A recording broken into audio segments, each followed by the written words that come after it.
Hello అండి, welcome to Shanmukh cooking recipes. ఈరోజు special Sunday కదండి, చేపల పులుసు అనమాట. అసలు ఎంత బ్రహ్మాండంగా ఉంటుంది అనమాట. చాలా ఈజీగా చేసుకోవచ్చు, ఎవరైనా చేసుకోవచ్చు. బ్యాచిలర్స్ కానీ వంట రాని వాళ్ళు కానీ ఈజీగా చేసుకోవచ్చు. దీన్ని ఏ విధంగా చేసుకోవాలో, దీనికి కావాల్సిన పదార్థాలు ఏంటో చెప్తానండి. ఆ విధంగా చేసుకోండి. ఇది మీకు నచ్చినట్టయితే లైక్ చేయండి, షేర్ చేయండి, సబ్స్క్రైబ్ చేయండి. ముందుగా చేపలు తీసుకోవాలండి. వాటిని నిమ్మరసము, ఉప్పు అదేసి బాగా కడుక్కోవాలన్నమాట. చాలా శుభ్రంగా కడుక్కోవాలి. ఈ విధంగా కడుక్కున్న తర్వాత అందులో తగినంత సాల్ట్, అంటే దీనికి 1 స్పూన్ వేసుకోవాలండి. ఈ ముక్కలకి వేసుకున్న తర్వాత ఏం చేయాలంటే అందులో 1/2 స్పూను పసుపు వేసుకోవాలి. అలాగే 1 స్పూను అల్లం వెల్లుల్లి పేస్ట్ వేసుకోవాలి.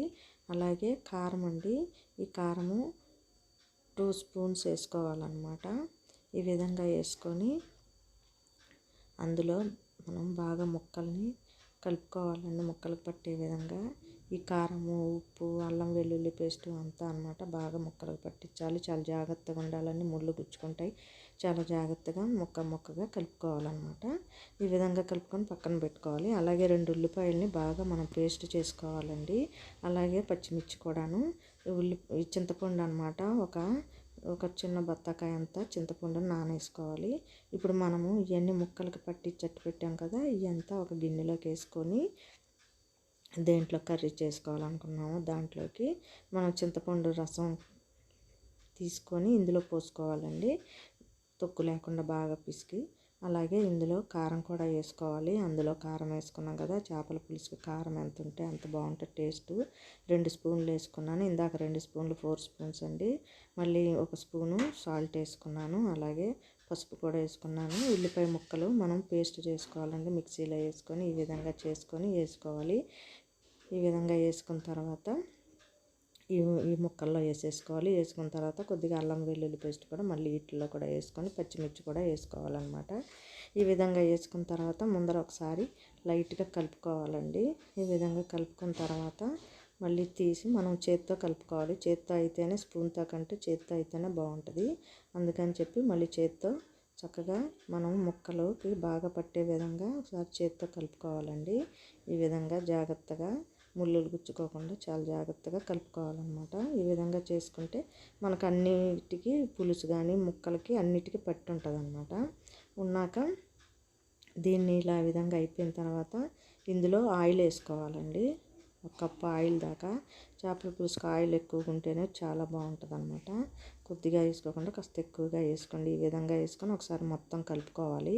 ఈ విధంగా కలుపుకున్న తర్వాత దీన్ని మనం పొయ్యి మీద పెట్టుకోవాలన్నమాట. ఈ విధంగా పొయ్యి మీద పెట్టుకోవాలి. పెట్టుకున్న తర్వాత ఇదిగోండి పెట్టాం కదా, ఇప్పుడు పులుసు మూత పెట్టుకోవాలండి.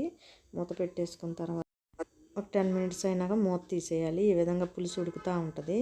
ఈ విధంగా ఉడుకుతున్నప్పుడు దాంట్లో వేరే గిన్నె తీసుకొని అందులో 1 స్పూను మెంతులును, 1 స్పూను ఆవాలండి. వీటిని లైట్గా వేపుకోవాలన్నమాట. మరీ మాడకూడదు. మాడకుండా లైట్గా వేపుకుంటూ ఉండాలి. ఈ విధంగా వేపుకున్న దాన్ని మనం పొడి చేసుకోవాలన్నమాట. ఇవి లైట్గా వేపుతుండాలని, మాడకుండా చూసుకోవాలి కదా. చూసుకొని దాన్ని మనం రోట్లో వేసుకొని దంచుకొని పొడి చేసుకోవాలి. అయిపోయిందండి, వేగిపోయినాయి. వీటిని ఈ విధంగా పులుసు ఉడుకుతూ ఉన్నప్పుడే మనము ఈ ఆవాలు, మెంతులు వేపుకున్నాం కదండి, ఈ పులుసు ఇది అందులో వేసుకోవాలన్నమాట. పులుసులో వేసుకొని బాగా ఉడకనేయాలండి. ఈ పులుసుని దించుతున్నాం అనంగా ఆ టైంలో అనమాట. ఈ విధంగా చేసిన తర్వాత ఒక 5 మినిట్స్ బాగా ఉడకనేయాలి. ఉడికిన తర్వాత ఇంకా దించేయాలండి, లేకపోతే ముక్కలు ఇరిగిపోతాయి అన్నమాట. అంతేను, ఇంకా దించేసిన తర్వాత కొత్తిమీర జల్లుకుంటమే అసలు ఎంత బాగుంటుందంటే అంత బాగుంటుందండి. చాలా చాలా టేస్ట్గా ఉంటుంది. చాలా ఈజీగా చేసుకోవచ్చండి. అంత బాగుంటుంది అన్నమాట. ఆ విధంగా చేసుకోండి. ఈ విధంగా బౌల్లోకి తీసుకొని కొత్తిమీర జల్లుకొని సర్వ్ చేసుకోండి. ఇది కనుక వేడి వేడి అన్నంలో తిన్నట్టయితే చాలా బాగుంటుందండి. నచ్చినట్టయితే లైక్ చేయండి, షేర్ చేయండి, సబ్స్క్రైబ్ చేయండి.